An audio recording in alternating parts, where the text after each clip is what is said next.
Tonight's scripture reading is Joshua chapter 5. Joshua chapter 5. As soon as all the kings of the Amorites who were beyond the Jordan to the west, and all the kings of the Canaanites who were by the sea, heard that the Lord had dried up the waters of the Jordan for the people of Israel until they had crossed over, their hearts melted, and there were no longer any spirit in them because of the people of Israel. At that time the Lord said to Joshua, "Make flint knives and circumcise the sons of Israel a second time." So Joshua made flint knives and circumcised the sons of Israel at Gibeath Ralath. And this is the reason why Joshua circumcised them.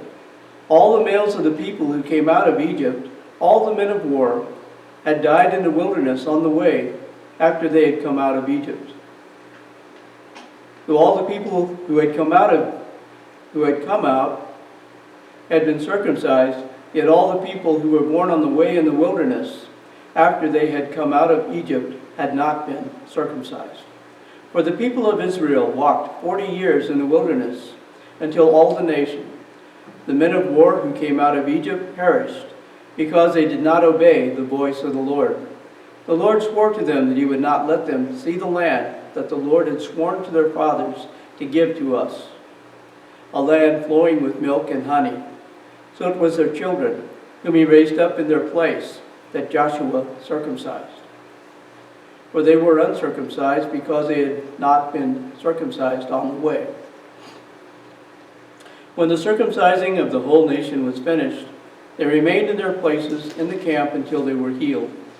And the Lord said to Joshua, "Today I have rolled away the reproach of Egypt from you." And so the name of the place is called Gilgal to this day.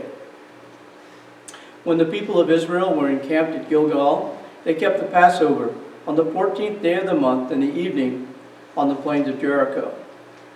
And the day after the Passover, on that very day, they ate of the produce of the land, unleavened cakes and parched grain.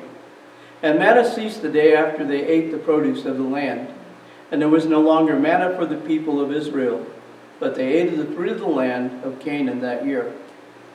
When Joshua was by Jericho, he lifted up his eyes and looked, and behold, a man was standing before him with his sword drawn in his hand.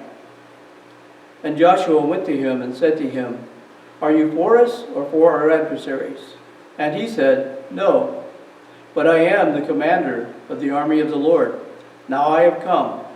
And Joshua fell on his feet to the earth and worshipped and said to him, "What does my Lord say to his servant?"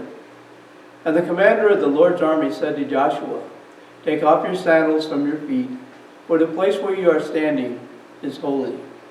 And Joshua did so. This is the word of the Lord.